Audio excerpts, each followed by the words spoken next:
अब श्रीमती आतिशी मरलेना जी, माननीय शिक्षा मंत्री, अपने विभाग से संबंधित कार्यसूची के बिंदु 2 में दर्शाए गए दस्तावेजों की प्रतियां सदन पटल पर प्रस्तुत करेंगी।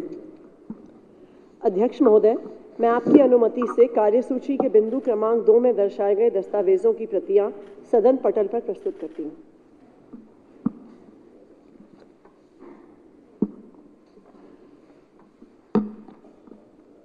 अब श्रीमती आतिशी मरलेना जी, माननीय मंत्री, नियम 270 के अंतर्गत वक्तव्य प्रस्तुत करेंगी।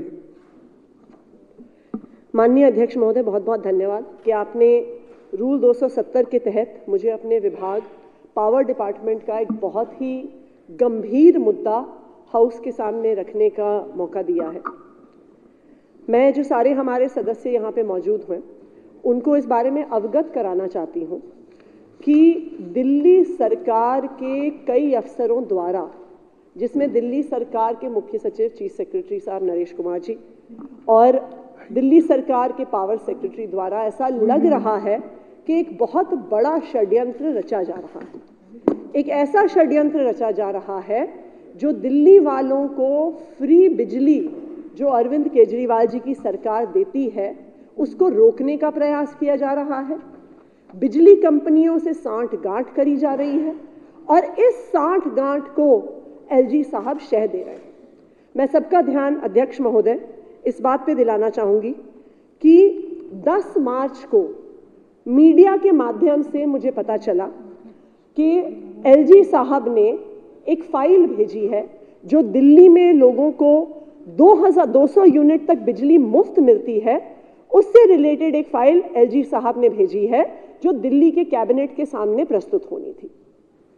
एलजी साहब ये कहते हैं कि वो फाइल दिल्ली के पावर मिनिस्टर के सामने प्रस्तुत होनी है, उन्हें कैबिनेट में रखनी है, लेकिन वो फाइल वो मुख्यमंत्री को नहीं भेजते, वो फाइल वो पावर मिनिस्टर को नहीं भेजते। एलजी साहब इतने महत्वपूर्ण मुद्दे की फाइल सीधा चीफ सेक्रेटरी को भेजते हैं।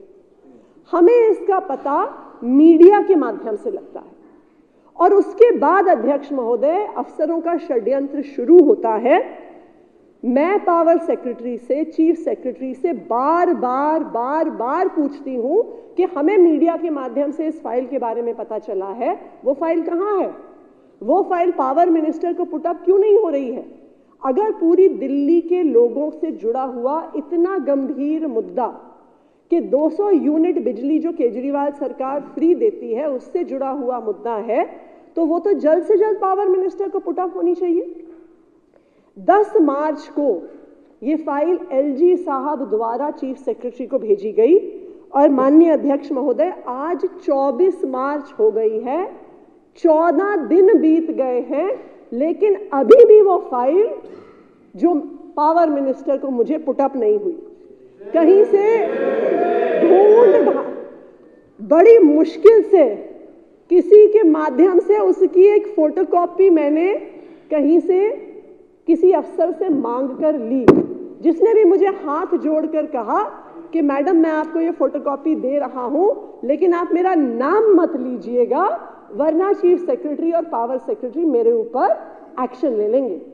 और माननीय अध्यक्ष महोदय, इसमें बहुत स्पष्ट तौर से एलजी साहब ने कहा है 10 मार्च को कि 15 दिन के अंदर अंदर इस मामले को कैबिनेट के सामने रखना है। आज 14 दिन हो गए, लेकिन इस फाइल को, इतने महत्वपूर्ण मुद्दे को अभी तक चीफ सेक्रेटरी ने और पावर सेक्रेटरी ने मिनिस्टर इंचार्ज के सामने पुटअप नहीं किया। ये बहुत ही गंभीर मुद्दा है अध्यक्ष महोदय। जो पावर सेक्रेटरी हैं, जो चीफ सेक्रेटरी हैं, इन सबकी तनख्वाह कहां से आती है? उन सबकी तनख्वाह ये विधानसभा पास करती है, चुनी हुई सरकार कैबिनेट में लेके आती है। ये चुनी हुई सरकार का विधानसभा का अपमान है, ये लोकतंत्र का अपमान है। और मेरा तो ये भी मानना है अध्यक्ष महोदय कि इसके पीछे एक बहुत बड़ा षड्यंत्र है, जिसमें चाहे हमारे पावर सेक्रेटरी हो, चाहे चीफ सेक्रेटरी हो, एलजी साहब के शह में बिजली कंपनियों के साथ सांठ-गांठ कर रहे हैं उनको मुनाफा पहुंचाने की कोशिश कर रहे हैं और दिल्ली की जनता को 200 यूनिट फ्री बिजली से वंचित करने की कोशिश कर रहे हैं। बहुत बहुत धन्यवाद कि आपने मुझे मौका दिया इस गंभीर मुद्दे को इस सदन के सामने रखने का। धन्यवाद।